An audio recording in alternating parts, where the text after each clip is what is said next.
ہے وہ ہمیں مل کے رہے گا۔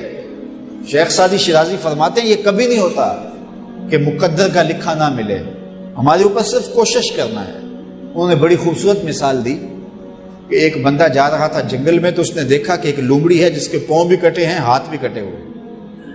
تو اس نے کہا مالک تو اس کو کیسے رزق دیتا ہوگا؟ تو وہ ایک درخت پہ چڑھ کے بیٹھ گیا۔ ایک شیر آیا، اس نے شکار کیا اور کچھ کھایا اور باقی بس خزدہ چھوڑ کے چلا گیا۔ یہ رینگتی ہوئی آگے بڑھی اور وہ جو بچہ کھچا تھا اس نے وہ کھا لیا۔ تو اس کا بڑا یقین کامل ہو گیا۔ اس نے کہا کہ مالک تو کتنا کریم ہے، اس کو بھی رزق دیتا ہے۔ ایک غار میں جا کے بیٹھ گیا۔ جب وہ بے دست و پا لومڑی کو رزق دیتا ہے انہیں تو پھر انسان، ایک پہر گزرا، دو پہر گزرے، تو ہاتف سے آواز آئی میرے بندے میں تجھے بھی دوں گا لیکن شیر بن لومڑی نہ بن، شیر بن لومڑی نہ بن، کہ خود بھی کھا اور اوروں کو بھی کھلا۔ تو قسمت کا ہے جو مل کے رہتا ہے۔ اب کوئی شیر بن کے لے لے یا لومڑی بن کے لے لے، حرام ذریعہ اختیار کر لے یا حلال ذریعہ اختیار کر لے، اب یہ ہمیں اس نے اختیار دیا ہے۔ فَلَنُحْيِيَنَّهُ حَيَاتًا طَيِّبَةً، اللہ فرماتا ہے کہ جو میرا ہو جائے پھر میں ستھری زندگی دے دیتا ہوں، میں پاکیزہ زندگی دے دیتا ہوں، میں نورانی زندگی عطا کر دیتا ہوں۔ تو یقیناً جو اس کے ہو جائیں پھر اللہ اس کا ہو جاتا ہے۔ فَلَنُحْيِيَنَّهُ حَيَاتًا طَيِّبَةً کا روپ چڑھتا ہے ان کے چہرے کے اوپر۔ زندہ ہوتے ہیں تو خوبصورت زندگی گزارتے ہیں، اور جب اس دنیا سے جاتے ہیں تو پھر بھی خوبصورت زندگی گزارتے ہیں۔ اللہ تعالی ہمیں ایسا کر دے کہ مرنے کے بعد بھی ہمارے چہرے پہ رسول اللہ کے انوار کا عکس نمایاں ہو، اور دنیا کی زندگی میں رہیں تو ہم طمانیت کی زندگی، سکھ اور چین کی زندگی گزاریں۔ صبح سے لے کر شام تک ٹینشن، مصیبت، پریشانیاں، کیا ضرورت ہے اتنا کچھ لینے کے لیے؟ درود پڑھتے جاؤ، زندگی گزارتے جاؤ، زندگی سوکھی گزارو، زندگی اوکھی نہ گزارو۔ جو اللہ نے دے دیا اس پہ راضی ہو جاؤ، بس ٹھیک ہے۔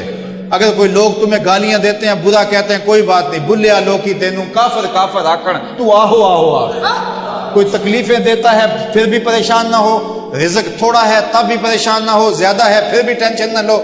اللہ کا شکر ہے، اللہ نے جس حال میں رکھا ہے۔ اور سنو، میں کہتا ہوں کہ یہ ٹینشن فری حدیث ہے۔ حضرت علی المرتضیٰ فرماتے ہیں جو اللہ کے دیے گئے تھوڑے رزق پہ راضی ہو گیا، اللہ قیامت کے دن اس کے تھوڑے عملوں پہ راضی ہو جائے۔ جو اللہ کے دیے تھوڑے رزق پہ راضی ہو گیا، اللہ قیامت کے دن اس کے تھوڑے عملوں پہ راضی ہو گیا۔ تو خوش نصیب ہیں وہ لوگ جو اپنی زندگی کو اللہ کی رضا میں گزارتے ہیں اور اپنی آخرت کو بھی اس کی رضا کے سائے میں لے جاتے ہیں۔ اللہ تعالیٰ مجھے آپ کو اپنی رحمتوں کے سائے میں رکھے، دنیا آخرت کی بہاریں نصیب فرمائے۔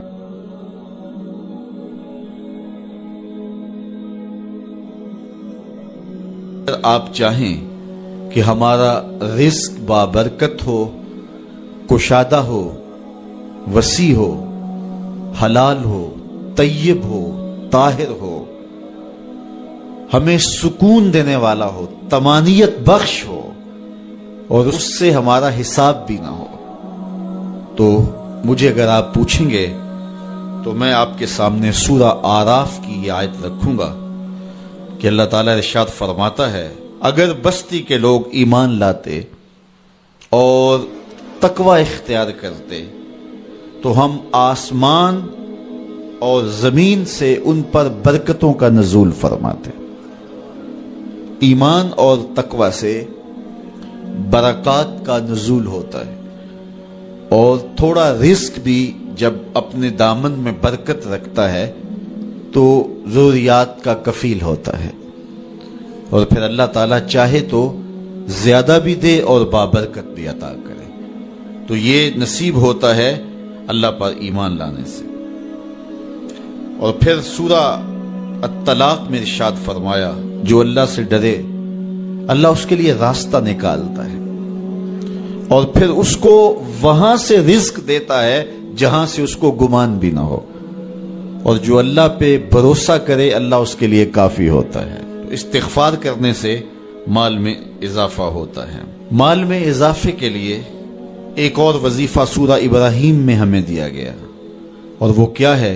لَإِن شَكَرْتُمْ لَأَزِيدَنَّكُمْ، اگر تم شکر کرنے کی عادت ڈال لو گے اللہ فرماتا ہے ہم اور زیادہ بڑھا دیں گے۔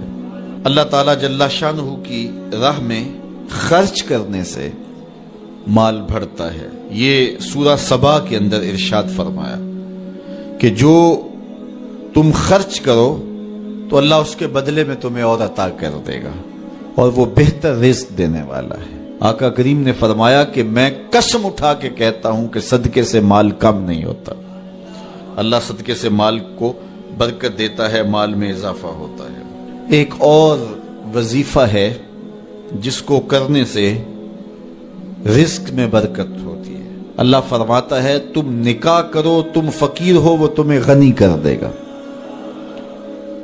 لگتا یہ تھا کہ ہم مزید ذمہ داریوں کے بوجھ میں دب جائیں گے، لیکن میرے رب کا وعدہ ہے کہ وہ تمہیں غنی کر دے گا۔ رزق کی برکت کا ایک اور ذریعہ سورہ النساء آیت نمبر 100 میں بتایا گیا، جو اللہ کی راہ میں ہجرت کرے تو ہجرت میں برکت رکھیے، اس سے اللہ تعالیٰ وسعتیں اور برکتیں عطا فرماتا ہے۔ رزق کی فراخی اور بہتری کا ایک اور عمل سورہ طٰہٰ میں بیان فرمایا گیا۔ ارشاد فرمایا کہ خود بھی نماز پڑھ اور اپنے اہل خانہ کو بھی نماز پہ لگا، پھر دیکھ رزق کے دروازے کیسے کھلتے۔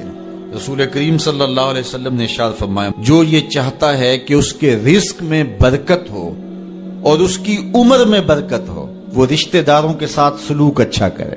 رزق کی برکت کے حصول کا ایک اور ذریعہ وہ یہ ہے، ارشاد فرمایا تمہیں جو رزق دیا جاتا ہے اور مشکلات میں تمہاری جو مدد کی جاتی ہے وہ تمہارے کمزور لوگوں کی وجہ سے کی جاتی ہے۔ معاشرے کے جو کمزور لوگ ہوتے ہیں، اپاہج لوگ ہوتے ہیں یا بوڑھے لوگ ہوتے ہیں، تو ان کو کبھی نظر انداز نہ کیا کرو۔ ایک اور طریقہ دیا گیا اور وہ یہ کہ اگر تم چاہو کہ تمہارے رزق میں برکت ہو تو علم دین حاصل کرنے والے طلباء پر خرچ کرو۔ اپنے ذمے لے لو کہ ہم کسی طالب علم کی کفالت اپنے ذمے لیتے ہیں۔ میں آپ کو مشورہ دیتا ہوں اپنا ایک بیٹا راہ دین کے لیے وقف کر دو، لیکن کسی وجہ سے بچوں کا ذہن یہ نہیں بن رہا تو پھر ایک بچہ اپنے ذمے لے لیں۔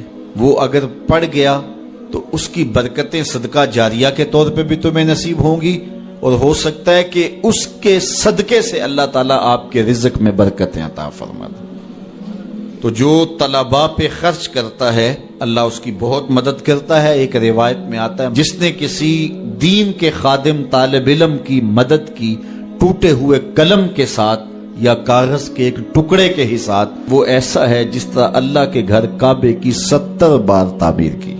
اللہ کی بارگاہ میں دعا گو ہوں کہ اللہ ہم سب کو رزق حلال، رزق وسیع، رزق سہل، رزق فراواں اور رزق مبارک عطا فرمائے، اور اپنی جناب سے جو رزق نصیب کرے ضرورت مندوں کو، حاجت مندوں کو، مشکل میں پھنسے ہوئے لوگوں کو، غریب نادار رشتہ داروں کو، مدارس دینیہ کو، مساجد کی تعمیر کے